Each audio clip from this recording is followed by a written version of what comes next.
A racist neighbor called the police to the wedding, and officers responded with brutality and arrests.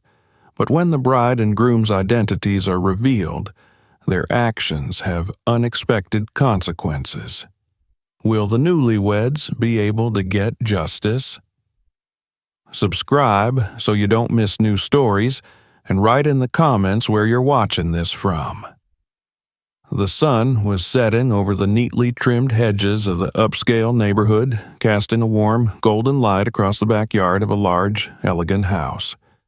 The air was filled with the cheerful murmur of guests mingling and celebrating under strings of twinkling lights. A soft breeze carried the sweet scent of flowers from the carefully arranged centerpieces, adding a touch of nature's beauty to the joyous event. It was a perfect evening for a wedding, and the smiles on the faces of everyone present spoke of the love and hope shared by the newlyweds. Standing amidst their friends and family, Abigail and Marcus were the picture of happiness. Abigail, a respected judge known for her integrity and unwavering commitment to justice, looked radiant in her white dress, her smile shining as brightly as the setting sun. Marcus, her husband, a high-ranking FBI agent, stood tall beside her, his arm around her shoulders, a look of deep admiration in his eyes. Their love was evident in every shared glance, every quiet word exchanged between them, and their guests were equally thrilled to be part of their special day. The couple had chosen to host their wedding at their home, a place that symbolized their shared dreams and the life they had built together. Marcus had worked tirelessly to create a backyard that felt both intimate and open, a place where their closest friends and family could gather in celebration. Abigail's parents, proud of their daughter's achievements, mingled with guests sharing stories of her youth and offering heartfelt congratulations. Marcus's family, many of whom had traveled from across the country, laughed and toasted to the newlyweds' future, their voices blending with the soft music playing in the background. Unbeknownst to them, just a few houses down the street, an old woman sat in her living room, peering through her lace curtains.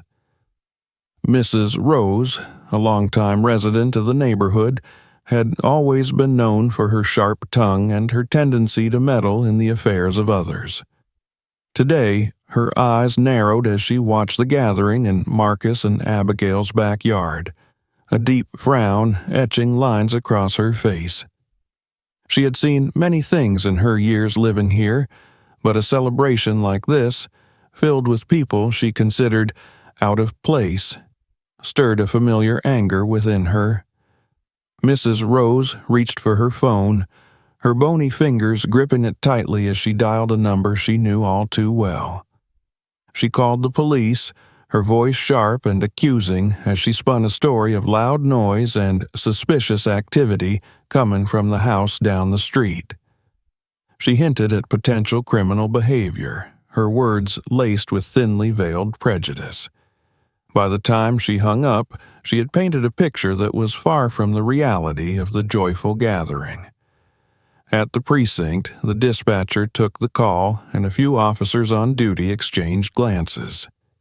It was a quiet evening, and the chance to respond to a call about a potential disturbance in an affluent neighborhood piqued their interest.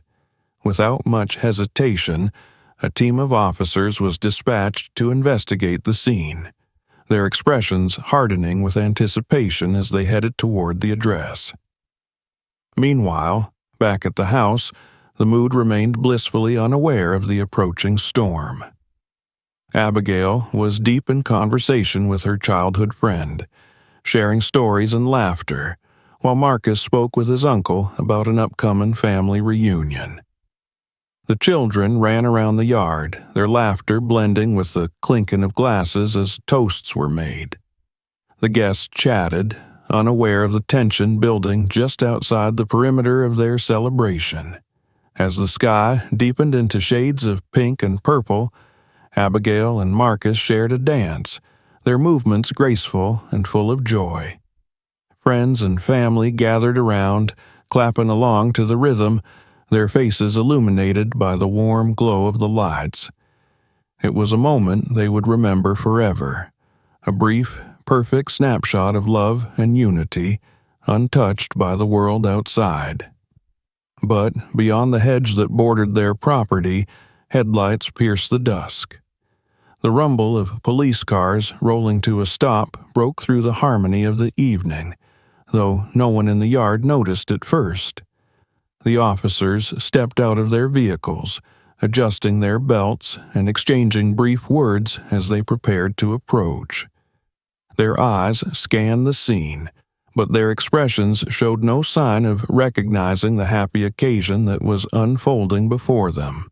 The first sign of trouble came when one of the younger guests noticed the flashing lights reflecting off the windows of the house. A murmur spread through the crowd as more people turned to see the line of police cars parked outside. Marcus noticed the shift in the atmosphere and gently guided Abigail toward the source of the disturbance, his expression shifting from joy to concern. "What's going on?" Abigail asked, her brow furrowed as she glanced toward the officers. Marcus squeezed her hand reassuringly, though a knot of worry was forming in his own chest. He could see the determination in the officers' faces as they approached, their hands resting on their holsters. The lead officer, a tall man with a stern expression, stepped forward and called out, his voice cutting through the night air. "We've received reports of a disturbance here. Everyone needs to remain where they are." Marcus and Abigail exchanged a quick glance, silently agreeing to remain calm. Abigail, ever the professional, stepped forward to address the officers. "Good evening, officers. This is a private event. Our wedding, actually. Is there a misunderstanding?" The officer's gaze swept over the gathering, and he frowned. "We've received reports of suspicious activity and potential noise violations. We're going to need to investigate." Marcus felt his stomach tighten. He knew that tone of voice, the one that dismissed any explanation before it was even given. But he kept his voice steady as he spoke. "Officer, we assure you this is simply a wedding celebration. We'd be happy to answer any questions you have, but there's no reason for concern here." The officer's expression didn't soften. Instead, he gestured to his fellow officers, who began to spread out, moving through the crowd with an air of authority. The guests, who had initially thought this might be a simple misunderstanding, began to grow uneasy as the officers questioned them, their demeanor far from friendly. Abigail's parents watched with growing worry, their faces pale under the lights. Marcus's brother, a lawyer, tried to step in to offer legal counsel, but he was brushed off by the officers, who seemed uninterested in listening to explanations. The joyful atmosphere of the evening was rapidly dissolving into confusion and fear.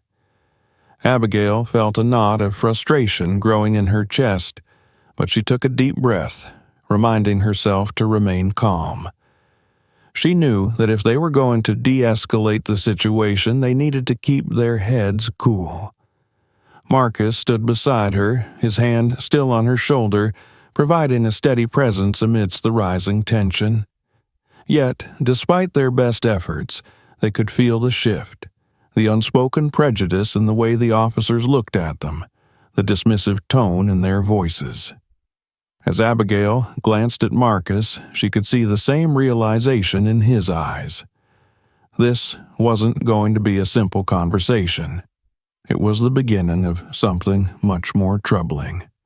The chapter ends with Abigail and Marcus standing together, facing the officers who are determined to find fault where none exists, unaware that this confrontation will soon spiral out of control, threatening to overshadow what should have been the happiest day of their lives. As the officers continued to move through the gathering, the festive atmosphere dissolved entirely, replaced by an uneasy silence that seemed to settle over the backyard like a fog. The flashing blue and red lights reflected off the faces of guests who exchanged nervous glances and murmured among themselves. For a moment, it was as if time had frozen. An event meant to celebrate love and unity was now being overshadowed by suspicion and doubt. Abigail and Marcus stood side by side, watching as the officers spoke to their friends and family with an air of impatience and condescension. The tone was unmistakable. Questions were not polite inquiries, but thinly veiled accusations. Abigail could feel her pulse quickening with every dismissive glance, every terse response that the officers gave to their guests. "Excuse me, officer," she called out, her voice calm but firm as she approached the lead officer who had first spoken. "I understand that you're responding to a report, but I can assure you that there is no criminal activity here. This is a private event. We have all the necessary permits, and we're not in violation of any ordinances." The officer turned to face her, his gaze sweeping over her with a mixture of skepticism and annoyance.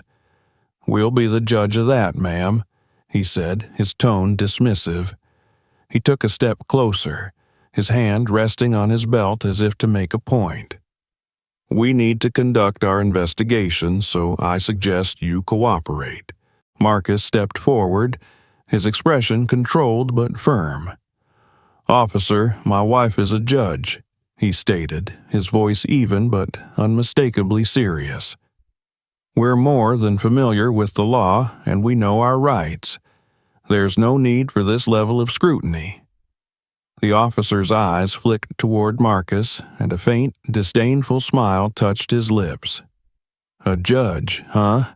he muttered, as if the words were of little consequence. "Well, that doesn't change the fact that we've received reports of possible illegal activities on this property. We need to verify what's going on." Nearby, Marcus's brother, who had overheard the exchange, stepped forward as well. "I'm a lawyer," he interjected. "I can confirm that everything here is in order. If you need any documents or permits, we'd be happy to provide them." But instead of acknowledging the offer, the officer simply waved a hand dismissively. "Step back," he barked. "We don't need any help from you." It was a clear message. The officers had no interest in being reasonable or cooperative. They were here to assert their authority, and the legal knowledge of the guests, no matter how extensive, was not going to deter them from doing so. The officers began to question the guests more aggressively, their words laced with insinuations. When one elderly guest attempted to explain that this was a wedding celebration and not some sort of suspicious gathering, the officer responded with a curt, "We'll see about that." Abigail's father, noticing the rising tension, tried to step in. "Please, officers, there's no need for this," he said, his voice steady but concerned. "We're law-abiding citizens. There's nothing here that warrants—" "Sir, step back," the lead officer snapped, cutting him off mid-sentence. "We'll decide what warrants our attention." It was then that Marcus noticed one of the officers patting down a young teenage guest who had come with his family.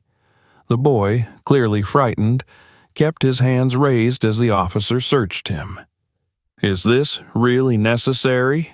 Marcus called out, his voice rising slightly. "That's a child. He's done nothing wrong." But the officer ignored him, continuing his search with a roughness that caused the boy to wince. Abigail's frustration grew as she saw the way the officers seemed to target the youngest and oldest among them, as if to intimidate and disempower the group as a whole.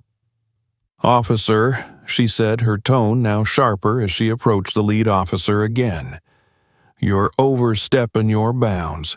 You have no grounds to be searching our guests like this." The lead officer turned to face her once more, his expression hardening. "Ma'am, if you continue to interfere with our investigation, we'll have to take action against you." The words hung in the air like a threat, and for a moment the guests seemed to hold their breath. Marcus instinctively placed a hand on Abigail's arm, not to restrain her, but to remind her that they needed to remain composed, no matter how outrageous the behavior of the officers became.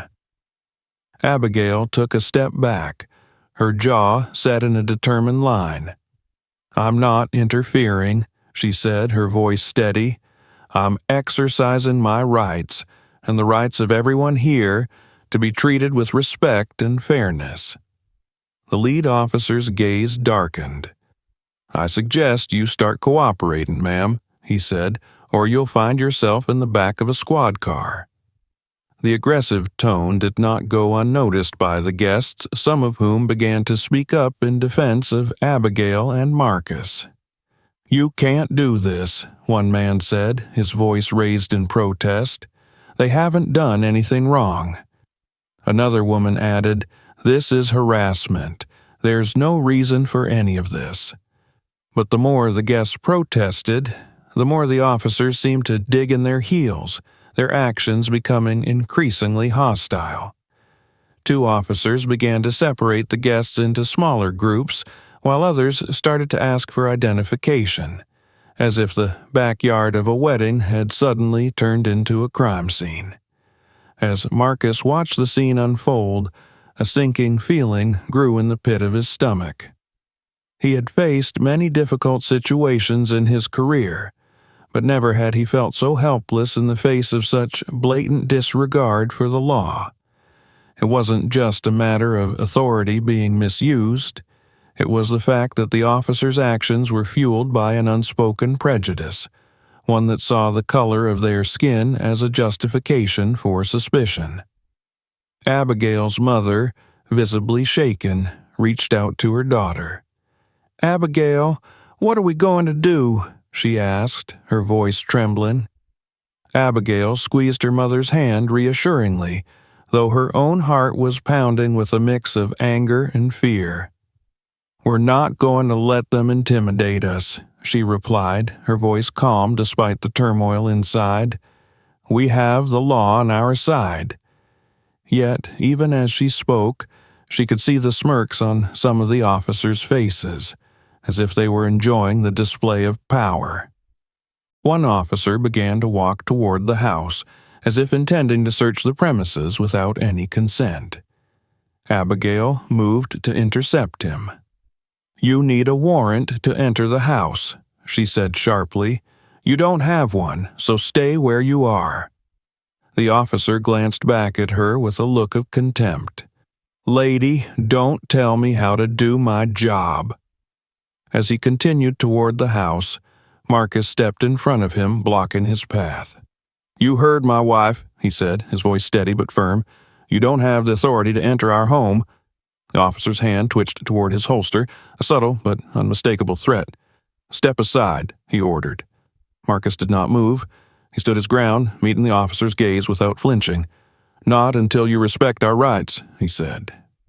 At that moment, it became painfully clear to everyone present that this was not just about a noise complaint or a misunderstanding. The officer's behavior had crossed a line, and the situation was spiraling toward something far more serious than anyone could have anticipated. The next steps would determine whether it ended with words or with violence. The chapter closes with Abigail and Marcus standing firm, refusing to back down even as the officers press forward, setting the stage for a confrontation that would test their resolve and challenge the very justice that Abigail had dedicated her life to upholding.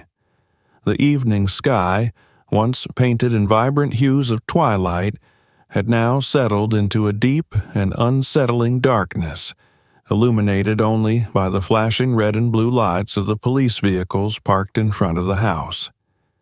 The mood in the backyard had shifted from anxious murmurs to palpable fear, and it was evident that the situation was quickly spiraling out of control. The officers, now numbering more than a dozen, began to tighten their grip on the gathering. Their demeanor had grown increasingly hostile, and their actions were no longer merely about investigating a supposed disturbance. They were about exerting dominance. The guests, who had initially tried to reason with the officers, were now met with harsh commands and rough handling, as if the backyard had suddenly become a battlefield. Abigail and Marcus stood at the center of the chaos, trying to hold their ground as the officers' aggression intensified. Abigail's role as a judge had done nothing to deter the officers. If anything, it seemed to provoke them further.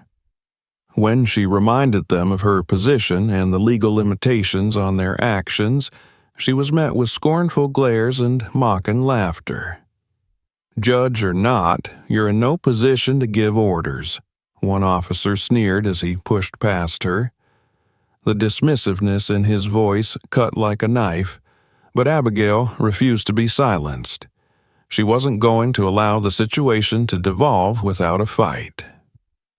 Near the edge of the backyard, a small group of guests had been forced to kneel on the ground, their hands behind their heads. Several elderly relatives, visibly distraught, were being roughly directed by officers who showed little concern for their age or condition. It was as if any semblance of respect or decency had been discarded the moment the first badge was flashed.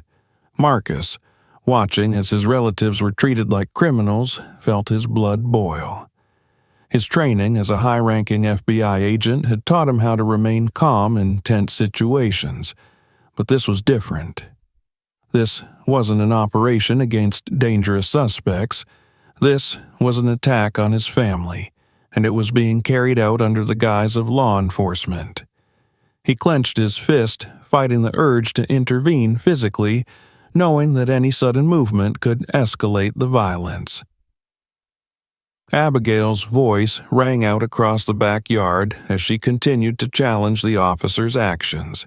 "This is illegal. You can't detain us without cause." Her words were clear and authoritative, a voice of reason amidst the chaos, but her defiance only seemed to fuel the officers' hostility. "Keep talking, and we'll make sure you're the first to go," an officer shot back, his hand moving dangerously close to the baton strapped to his belt. It was then that Marcus noticed one of the officers aggressively patting down a teenage boy, one of the younger guests. The boy, who couldn't have been more than 14, was trembling as the officer roughly searched him. His hands were shaking in the air and he struggled to hold back tears. "Get your hands off him," Marcus shouted, unable to contain his outrage. He moved toward the officer, his movements swift but controlled. "He's a kid. There's no reason for this." The officer looked up, his expression hardening. "Back off," he warned, his voice dripping with menace, "or you'll find yourself on the ground next." Ignoring the threat, Marcus stepped closer, his presence looming over the officer. "Enough," he said, his tone leaving no room for argument. "You're out of line." The tension between Marcus and the officer reached a breaking point, and it was clear that a confrontation was imminent. But before either could make another move, Abigail placed a hand on Marcus's shoulder, pulling him back. "Not like this," she whispered, her voice steady despite the tremor in her hands. "We can't give them an excuse." The officer smirked, as if satisfied by the sight of Marcus retreating. He gave the boy one last shove before stepping away, leaving the teenager shaken but unharmed. The incident, however, had only served to heighten the fear and anger spreading through the crowd. The guests had witnessed enough to understand that the officers were not interested in resolving the situation peacefully. For some, the sight of their loved ones being treated like criminals was too much to bear, and a few began to speak out more forcefully, demanding answers, demanding justice.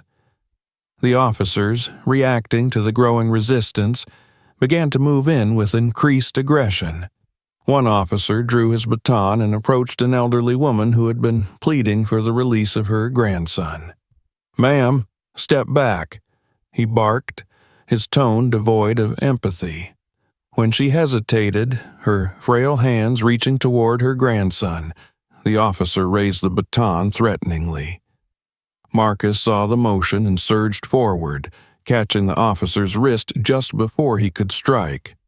"You will not touch her," he said, his voice low and dangerous. The officer's eyes widened with fury, and in the next moment, he was shouting for backup.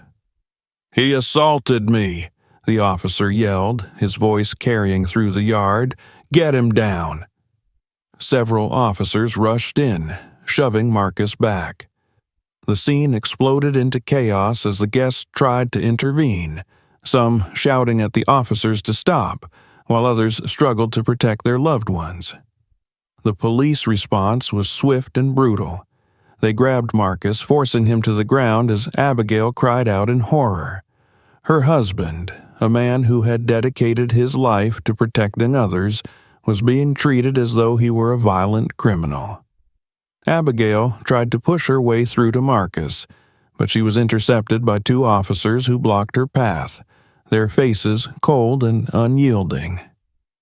"You're obstructing justice," one of them said. "Step aside." "Justice?" Abigail shot back, her voice rising with anger. "This isn't justice. This is a violation of our rights." She could feel the heat of tears welling up in her eyes, but she forced herself to stay strong. This was far from over. One officer reached for her arm, but she twisted out of his grasp, her expression fierce. "Don't you dare touch me," she warned, and for a moment the officer hesitated, taken aback by the intensity in her eyes. But the moment of hesitation was brief. The officers closed in on her, one of them grabbing her wrist and twisting it behind her back as another pulled out a pair of handcuffs. "You're under arrest," he said, the words echoing with finality. As Abigail was restrained, she glanced over at Marcus, who was still struggling against the officers holding him down. The sight of her husband, the man who had always stood as a protector, now being treated so unjustly, tore at her heart. She bit back a sob, determined not to let them see her break. The officers began arresting other guests as well, not sparing anyone who dared to voice their discontent. Even the children were pulled aside and threatened with detention if they didn't comply. The sense of helplessness was overwhelming, as if the air itself had thickened with dread, suffocating any hope of a peaceful resolution. Marcus, pinned beneath two officers, managed to lift his head and meet Abigail's gaze. "Stay strong," he said, his voice barely audible over the chaos. "We'll get through this." His words gave her a flicker of strength, and she nodded, trying to convey through her expression that she would not give up. Not now, not ever. But as the night wore on and the sounds of struggle echoed across the yard, it was clear that they were facing a force that would not easily relent. The chapter closes with the once celebratory scene now reduced to chaos and fear, the bride and groom torn apart and treated like common criminals. Abigail and Marcus are forced to confront not only the physical aggression of the officers, but also the deeper, more insidious battle against a system that saw their rights as expendable. The night had descended fully, and the once beautiful backyard now felt more like a war zone than a place of celebration. The flickering lights from the police cars cast long, ominous shadows across the lawn, and the air was thick with the echoes of shouting voices, both of anger and of despair. For every command barked by an officer, there was a desperate plea from a guest or a firm declaration of rights. Yet, the more people tried to reason with the police, the more aggressive the officers became. Abigail, her wrists still cuffed behind her back, struggled to remain calm despite the throbbing pain in her arm. The officer who had restrained her had been unnecessarily rough, twisting her wrist to an agonizing angle before forcing her hands into the cuffs. She was no stranger to the law, but experiencing such blatant disregard for justice firsthand was an entirely different matter. Nearby, Marcus was pinned to the ground by two officers. His suit was rumpled and dirty from the struggle, but his voice remained steady. "You have no grounds to arrest us," he said, his words strained but clear. "We're not resisting, and we have committed no crimes. Release us immediately." One of the officers pressing him down glanced up with a sneer. "You people never think you're in the wrong, do you?" His words dripped with contempt, and the underlying meaning was unmistakable. Before Marcus could respond, there was a commotion from behind. Several guests had gathered together, their voices rising in a chorus of protest. "Let them go," they shouted. "This is wrong." Abigail seized the moment. She turned her attention to the lead officer, whose gaze swept over the crowd with an air of growing irritation. "Officer," she called out, her voice carrying over the noise, "I demand to speak as a judge about the legality of your actions. You are violating not just our rights, but the law itself. You're conducting these searches and arrests without any reasonable cause or warrant." The lead officer's jaw tightened, and he took a step closer to her. His eyes were cold as he spoke. "Ma'am, this is a police investigation. You don't get to dictate how we handle it." He took a moment to glance at his fellow officers before adding, "And just because you're a judge doesn't mean the rules bend for you." Abigail's heart pounded with frustration, but she drew herself up as best she could despite her restrained hands. "I'm not asking you to bend the rules," she said, her voice steady but firm. "I'm demanding that you follow them. You have no right to detain us, search us, or enter our home without a warrant." The officer's response was immediate and brutal. "Get her out of here," he snapped. "If she wants to make speeches, she can do it from a cell." Two officers grabbed her by the arms and began to drag her toward one of the squad cars. The roughness of their grip caused her to stumble, but she caught herself, her jaw clenched against the pain. As she was being hauled away, Abigail's voice rang out once more. "You're only proving our point. This isn't law enforcement, it's abuse of power." Meanwhile, Marcus watched with mounting horror as his wife was dragged toward the police cars.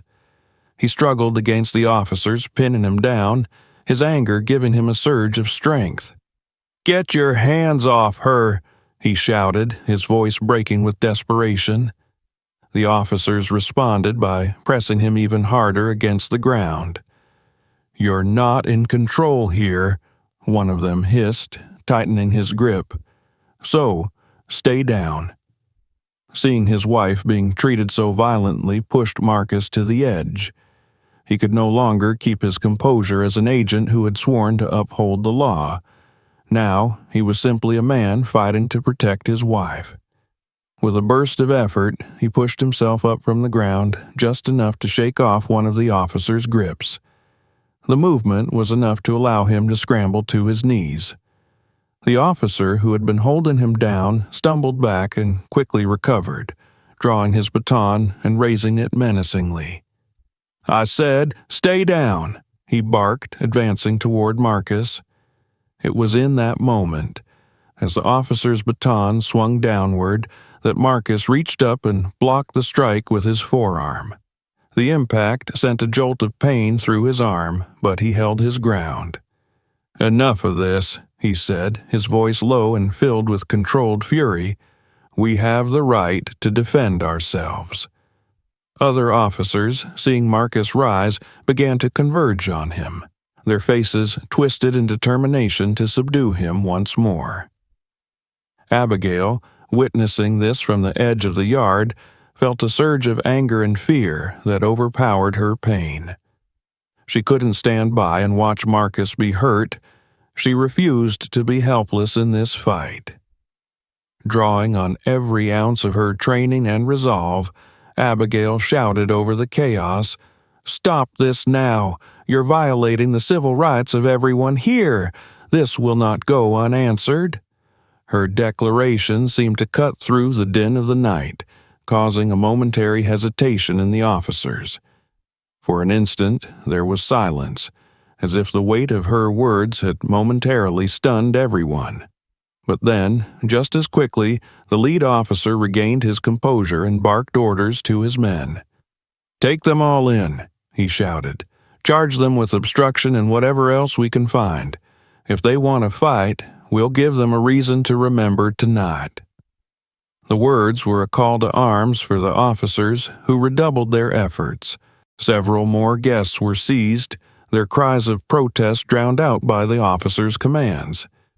Even the children were not spared from the chaos, as some were forcibly separated from their parents and led to the side.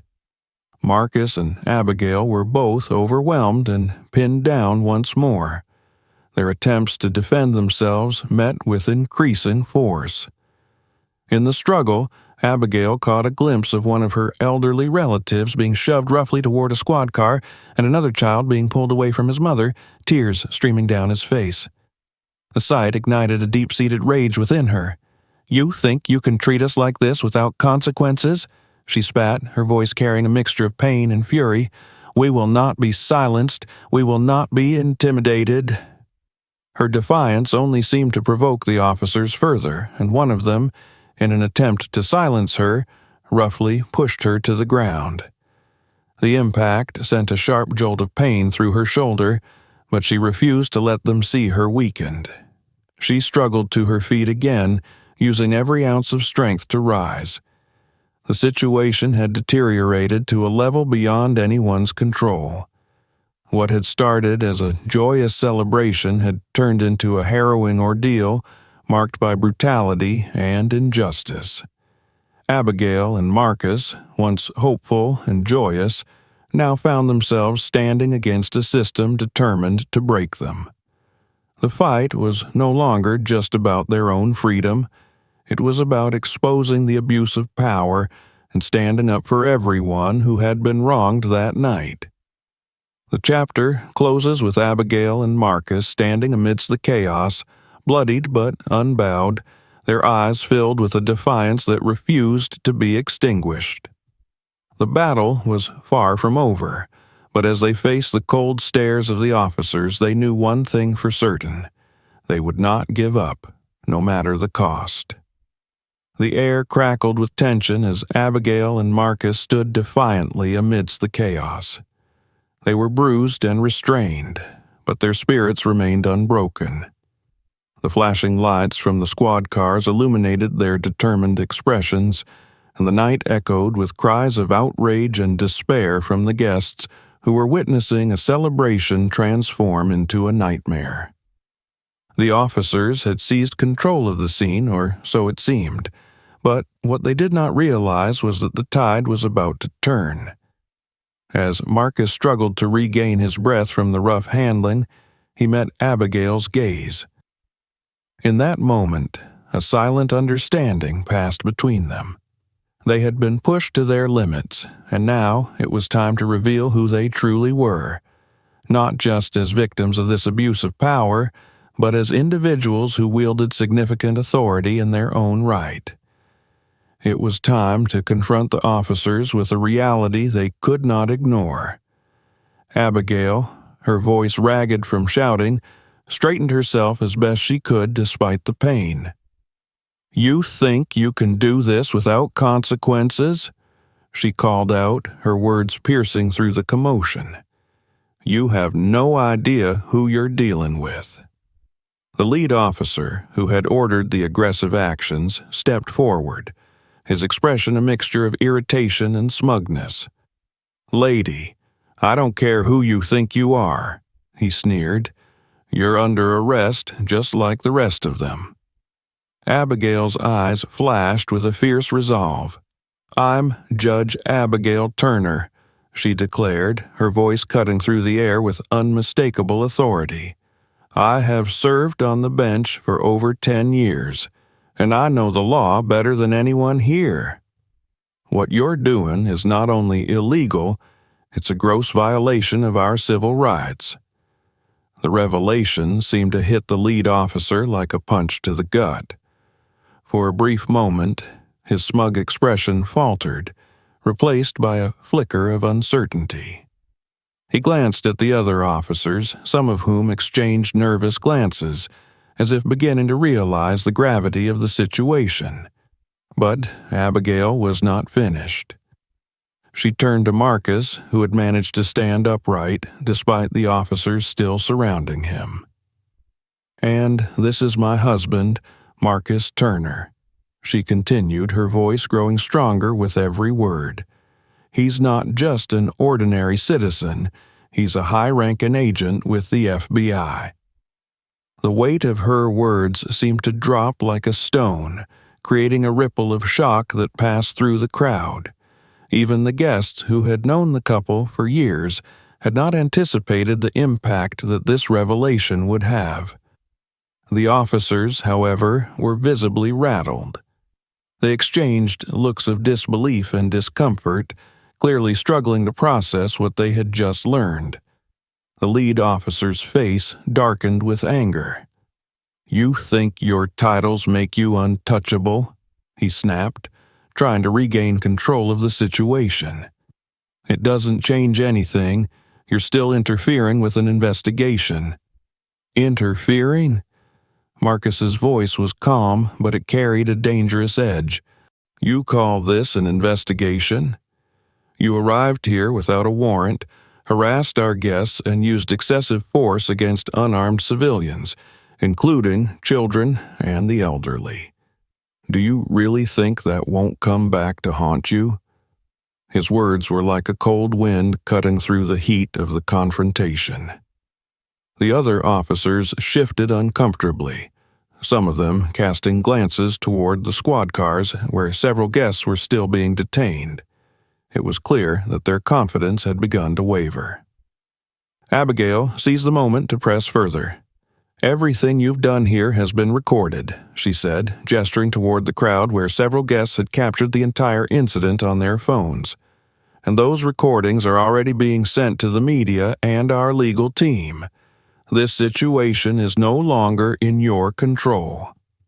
The lead officer's face flushed red with rage, and he took a step closer to Abigail, lowering his voice to a threatening whisper. "You may be a judge, and he may be an agent, but out here, that doesn't mean a damn thing."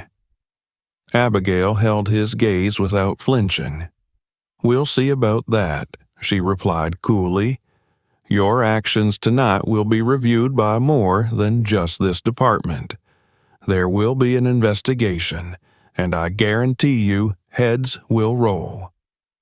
As if on cue, several of the guests who had been recording the incident began to speak up, loudly voicing their support for Abigail and Marcus. "She's right," one man shouted. "You can't treat people like this just because you have a badge." "Let them go," another woman yelled. "They haven't done anything wrong." The outcry seemed to shake the last remnants of the officers' control over the situation. Some of the younger officers, clearly unnerved, began to step back, while others exchanged tense whispers, their earlier bravado evaporating in the face of mounting public scrutiny. Seeing the shift, Marcus decided to take the next step. He turned to address the officers directly. "If you want to salvage what's left of your careers, you'll release everyone now and walk away. Otherwise, I promise you, every one of you will be named in the lawsuits that are coming." The threat hung heavily in the air, and for the first time that night, a sense of uncertainty crept into the expressions of even the most defiant officers. It was as if they were beginning to grasp the reality that this was not just an isolated incident, it was an explosive scandal waiting to happen. One of the older officers, a man with graying hair and a weary look in his eyes, stepped forward. "This has gone far enough," he said quietly, his voice betraying a hint of regret. "We need to de-escalate." The lead officer rounded on him, his expression one of incredulous anger. "De-escalate? They've been resisting this whole time." But the older officer shook his head. "No," he replied, his tone firm. "They've been asserting their rights, and we've been ignoring them. We need to back down." The statement hung in the air like a sudden calm after a storm. It was a recognition of the truth that had been there all along, a truth that could no longer be ignored or denied. The other officers began to lower their weapons and ease their grips on the restrained guests. Slowly, the atmosphere began to shift from one of impending violence to one of uneasy truce. Abigail and Marcus stood together, their hands still bound, but their resolve unbroken. They had revealed who they were, not just in terms of their titles and positions, but as individuals who refused to be silenced in the face of injustice. They had stood against the abuse of power and exposed the arrogance of those who thought they could act with impunity. The chapter closes with the officers beginning to release the guests, the weight of what had just transpired hanging heavily in the air. Abigail and Marcus remained resolute, knowing that while this battle was nearing an end, the fight for justice was only just beginning. The consequences of this night would reach far beyond the backyard, reverberating through the legal system and the court of public opinion. The officers began to back away from the restrained guests, their faces a mixture of shame, anger, and fear. The older officer who had called for de-escalation gave a curt nod to his colleagues, signaling them to start removing the handcuffs from the guests, including Abigail and Marcus. The tension in the air started to ease, but the atmosphere remained thick with the weight of what had transpired. As Abigail rubbed her sore wrist, now free from the metal cuffs, she felt the rush of relief mixed with a steely resolve. The damage had been done, and no amount of releasing their guests would erase the trauma of the night. She exchanged a look with Marcus, who was also being freed. The same determination burned in his eyes. They both knew that justice needed to be served. The guests gathered around, checking on one another and offering comfort to the children who had been separated from their parents. The scene, though calmer than before, still carried the remnants of chaos and fear. Several guests continued to film, capturing every moment as a testament to the events of the night. Abigail stepped forward and addressed the officers, her voice carrying the weight of her authority. "We are not finished here," she said, the tone of a judge delivering a verdict. "Every one of you who participated in this unlawful conduct will face the consequences. There will be an investigation, and your badges will not protect you." The lead officer, who had been the face of the hostility throughout the night, tried to muster a final defense. "You people were resisting," he said, though his voice lacked the conviction it had held earlier. "We were just doing our job." "Your job?" Marcus cut in, his voice sharp and filled with contempt. "Your job is to protect and serve, not to terrorize innocent people at a private event. You acted on baseless accusations and allowed your prejudice to dictate your actions. That's not law enforcement. That's an abuse of power." As his words sank in, the officer's defiance wavered, his jaw tightening in frustration. He opened his mouth to respond, but before he could speak, another officer, the one who had first called for de-escalation, stepped forward. "It's over," the older officer said quietly. He cast a somber glance at Abigail and Marcus. "I'm sorry. This never should have happened." The apology hung in the air, sincere but insufficient to undo the harm. Abigail held his gaze for a moment, her expression unyielding. "You're right," she replied. "It shouldn't have, and now there will be consequences." Word of the incident had already begun to spread beyond the backyard. The recordings from the guests had gone viral, quickly gaining traction on social media and attracting the attention of news outlets. Within hours, the story would become a headline, stirring outrage across the country. The legal ramifications began almost immediately. Abigail and Marcus, with the support of their influential families, filed formal complaints against the officers involved. The footage of the incident, showing the blatant misuse of force and violation of civil rights, became key evidence in the mounting case against the police department. The community, galvanized by the events of the night, rallied around the couple, calling for justice and demanding accountability. Investigations were launched at both the local and federal levels. Marcus's connections within the FBI helped to ensure that the inquiry would not be swept under the rug. The actions of the officers were scrutinized, their records examined for previous incidents of misconduct. What began as a neighborhood disturbance call had now evolved into a full-blown scandal, one that reached far beyond the scope of a single police department. The lead officer, who had been the most aggressive during the confrontation, was placed on administrative leave pending the outcome of the investigation. His previous record, which contained complaints of excessive force and racial bias, came to light, casting a dark shadow over his career. Several of the other officers involved were also suspended, as their actions were dissected under the lens of public scrutiny. Meanwhile, the story of the wedding-turned-nightmare resonated with people across the nation, sparking discussions about police reform and racial bias within law enforcement. Abigail and Marcus found themselves at the center of a growing movement, one that sought to challenge the systemic issues that had allowed such abuse of power to persist. In the weeks that followed, the legal process began to unfold. Abigail and Marcus, alongside their legal team, prepared to take the case to court. Their goal was not only to seek justice for the harm they and their guests had suffered, but to set a precedent that would deter future misconduct. They wanted to ensure that the officers and the system that had enabled their behavior were held accountable. The courtroom became a battleground for the truth. Witnesses from the wedding testified, recounting the terror they had experienced and the excessive force used by the police.